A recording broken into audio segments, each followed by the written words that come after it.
What's up, guys? It's Rick back with another video, and today I bring you round 5 of Let's Chess Open. And this was a very weird game. Let's just jump right into it. So I had the white pieces. I opened the game with d4. That's what I was going for in this tournament. And yeah, just a quick introduction. My opponent was a strong 1781 rated player. And yeah, let's see how the game went. So d4, you went for d5, knight c3, knight f6, bishop f4, the Joe Bava London, Hans Niemann style, I have to say. G6, e3, c6. So a pretty standard setup against the Joe Bava London. People just like to go for these like Grunfeld type positions. H3, just to preserve my bishop once he attacks it, Stark square bishop is very important. H3, bishop g7, knight f3, castles, bishop d3. Here, bishop d3, I don't know if it was really the correct move. Maybe bishop e2 would be better, but I decided to go for bishop d3 this game, and he goes b4. So it starts expanding on the queen side. But yeah, I wasn't too afraid of that. I mean, I just castled any b4s. I can just play knight e2, and yes, I'm fine. I can challenge the queen side with c3 at any point. And yeah, I mean, just this weakening of the c6 pawn, it's, I don't know. I think it's too early to go b5, but then again, it's not that big of a deal thus far. So knight fd7, which is a bit weird. I mean, a bit weird. It's what I have to say. It's a bit weird. I don't know. Maybe the idea is to play fast e5, but I think rook e8 would be better probably, or just knight bd7 instead of knight f6 to d7. It just feels like a little bit of waste of time.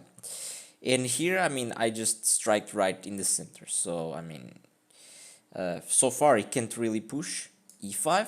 So, and like his pieces are all in the back rank, or most of them are in the back rank. He started expanding on the queen side. So if your opponent starts expanding on the queen side, just strike in the center, and that's what I did. So e4,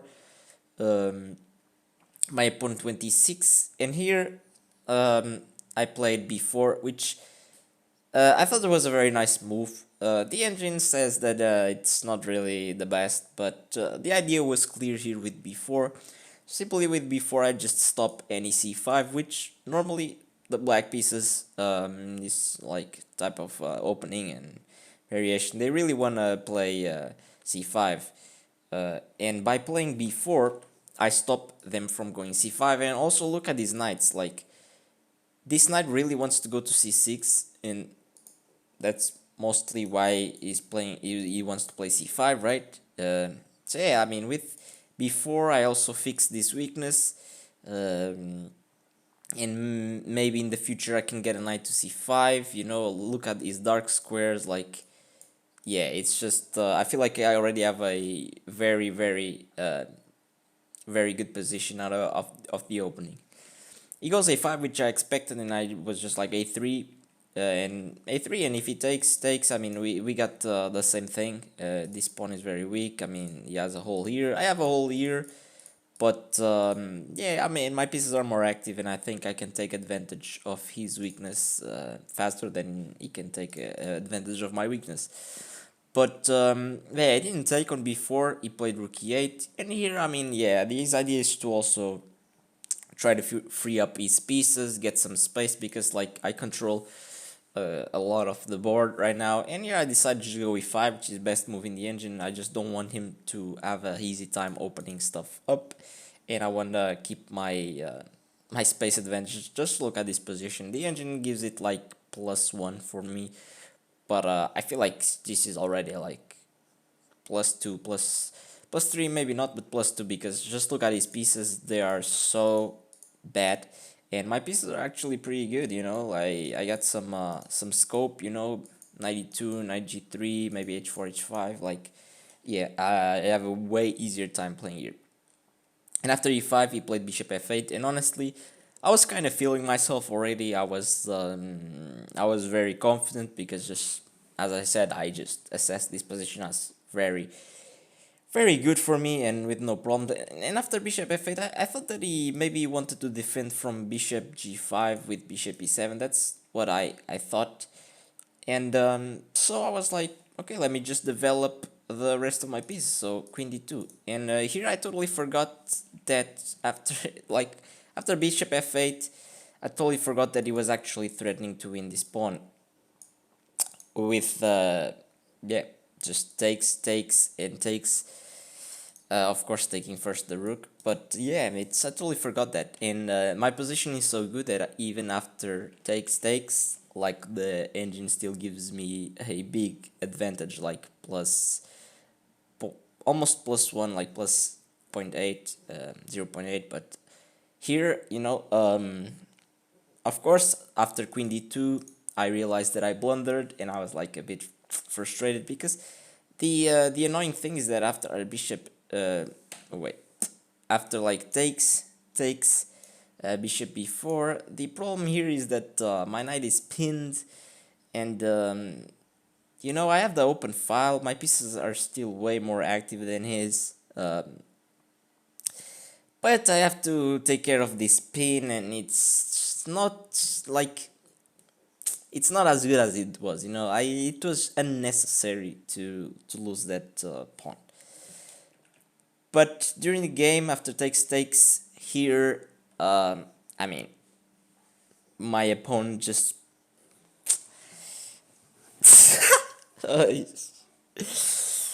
oh my god, my opponent just played bishop takes b4, and I'm not even kidding, man. When I saw this, I was like, what the fuck? Literally, what the fuck? And I just took the rook. Sorry for laughing, but this is like so bad. I mean, Jesus. Ah, you know, the title of the video, I'm gonna explain it now. So after rook takes a8, I mean, he just gulped. And gulping means just swallowing in like just fear or just surprise or just sadness. Just, when, so let me put the close up, when people like swallow like pretty much nothing, you know what I mean? Like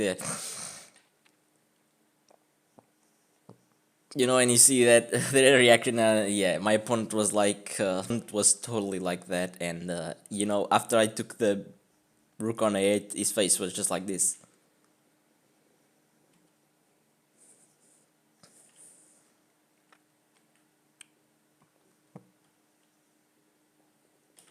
And I was like, oh my god. I was like, it feels good, but it feels bad because like like I mean, it's always nice to win against a higher rated opponent, but like this doesn't even feel like a real win. Even though my position was way better, I just blundered way worse. And yeah, I mean, I thought that okay, he's gonna resign, but after this, he plays bishop b7 very confidently. Kappa, not very confidently, but he plays bishop b7, and I play rook a1. And I thought, okay, he's just gonna resign at any moment. Like you're literally giving me rook odds. Like you have a pawn for a rook right now. And now he kept playing 96, rook b1. I was very relaxed at this point because let's be honest, I'm just a rook up, and he doesn't have any compensation. Like my position is way better.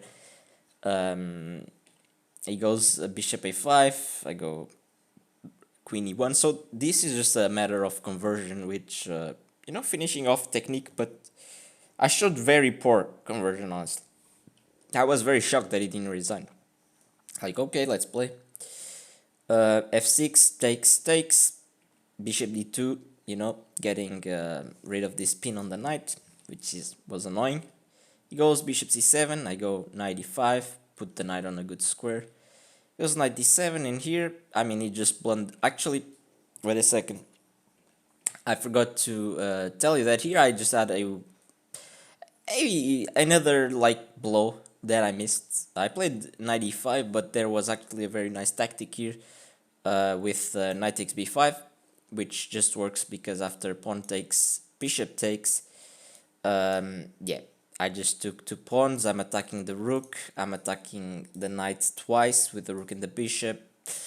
This is just game over, you know. The engine says best move rook e7, and you know, I mean, we can just take, and you see, like, there's nothing else to do.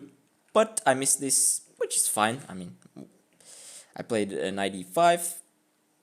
He plays knight d7. I take on c6, which was a tactic that I saw, at least. And after bishop takes, I take the knight. It plays rook b8. Excuse me, knight b8. Play rook a1. Sorry, after rook a1, I mean, he plays queen d6, which is a bit annoying, but I decide, okay, let's just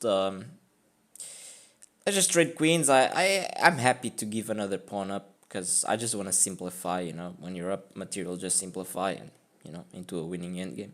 So, but he didn't have that in mind. Of course, he plays queen e7. I play queen g5, being annoying. Like it was also annoying that he didn't resign, right? So I'm also being annoying. Like, let's trade queens. Let's trade queens. He plays queen f7 here. I take another pawn.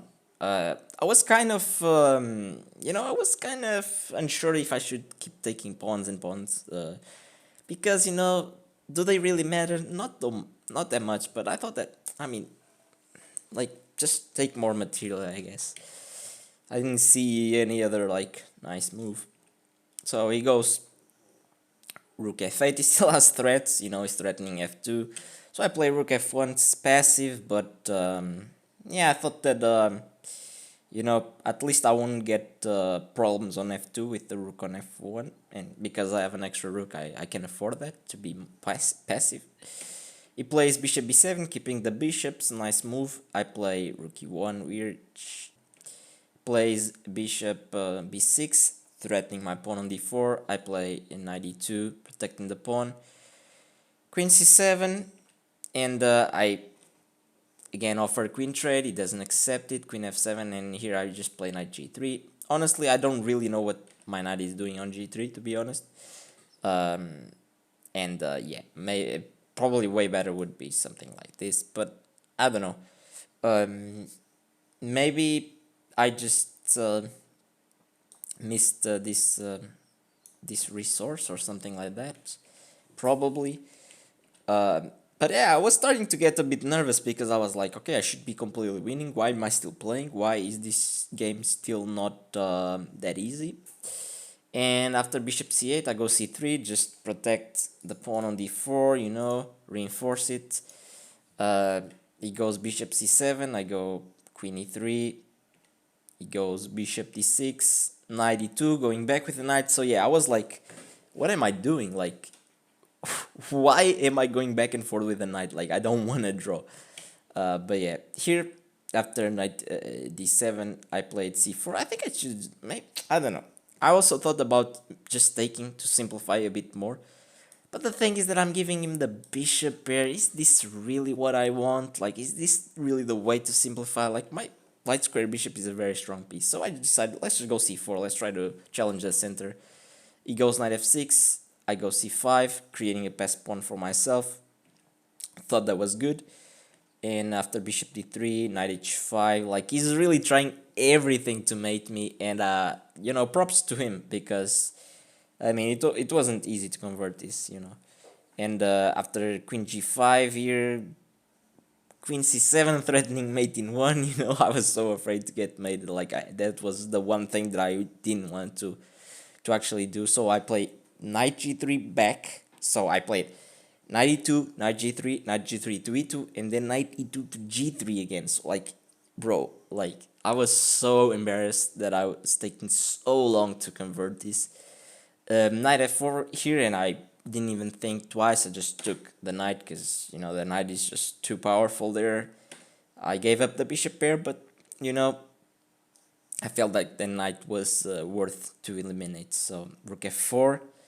I play queen e5, which is again like a bad move. But for some reason, I was just, what the hell? And after queen e5, he just plays queen b7 here. And of course, like the idea is that now he can't really move back here because I take the bishop. But he goes queen b7 here, and I go queen e3. Protect d4, he goes queen g7, attacking the d4 pawn. I go knight e2 again, like, oh my god, bro. Knight e2, knight g3, knight e2, knight g3, knight e2. Like, what the hell, bro? Come on, man. h4, he was really trying everything. He's trying to set up, like, e5, bishop takes h3, Jesus. But here I was like, okay, enough is enough. Rook b1, and it's straightforward. I'm gonna start active. I'm gonna sacrifice exchanges or even pieces, and I'm just gonna simplify this by force. Here I'm attacking the bishop, obviously, and this bishop is actually the stronger bishop from these two because it always keeps this pressure on this diagonal. And after queen c7, I was like, bro, boom, finally, I actually like try to simplify this in a correct way, just sacrificing the exchange. It takes the bishop, and here everything falls because like now this rook is in big trouble, big trouble. Queen g5, very nasty move. Why? Because I'm attacking the rook and I'm also threatening a check here on the d8 square. He plays rook h5, check, king g7, rook b1 attacking the queen. The queen needs to keep defending the bishop, so queen a8 here and knight f4. Everything coming with tempo, like finally my pieces are getting active. Finally I actually understood that I needed my pieces to actually convert. I couldn't just sit back. Yeah, after rook f5, I didn't take the rook immediately. I decided that I wanted to take another pawn with knight takes e6. This knight can't be captured because the queen is pinned. The bishop is pinned actually, and he goes king f7 here. There's mate in 4. I missed the mate in 4. Pause the video and try to find it if you want. It's a nice puzzle, so I'll give you like 2 seconds. 1, 2, boom. So the mate in 4 is queen f8, sacrificing the knight, and after the only move, king takes e6, you go bishop f5 check. After pawn takes, you go rook e1. You can also go here, and no, you actually can't go there because then he sacrifices the queen, so it's not actually mate. So rook e1, and after the only move, king f7. Now just boom, you can go here, and it's mate, queen d6. So I didn't see this. I didn't even try to calculate this. After king f7, I just attacked the queen with tempo, knight c7 here. And after queen a2, attacking f2, I just took the rook. It takes with the bishop. I play rook e1, and after bishop e4, I actually see the mate in 4 this time. Mate in 4, you can I actually saw the mate in 5, but you can try to find the mate in 4 and 5 as well. But now I'll just show you the mate in 5 that I found. So after queen e8, he goes king f6. I go queen f8. He goes into my position with king g5. I give a check, knight e6.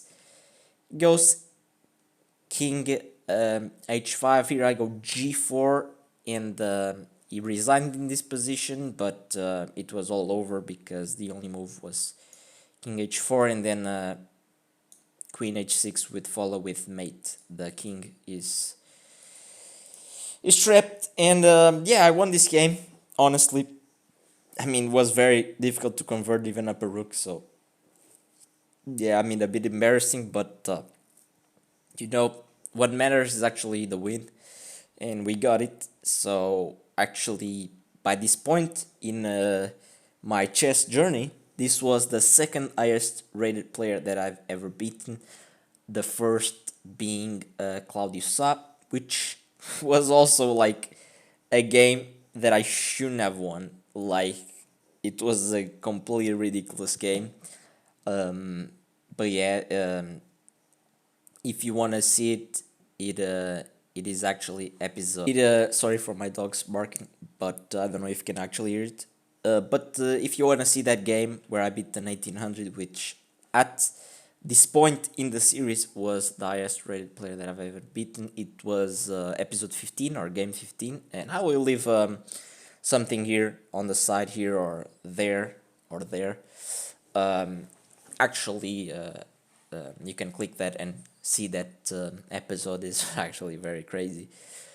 But yeah, this was the game. So round five. Actually, I didn't cover round four. I almost forgot to say something about that. I lost the game. I played against a rated zero rated opponent, zero elo, 0 points, and yeah, it was a smooth game for me. I just crushed him with the black pieces in a very nice queen side attack in only a few moves. But yeah, don't have that game unfortunately. Bam. Next video, I'll show you round 6, which was against a very strong opponent, and I'm excited to show you that game as well. So yeah, thanks for watching, guys, and I'll see you next time. Take care.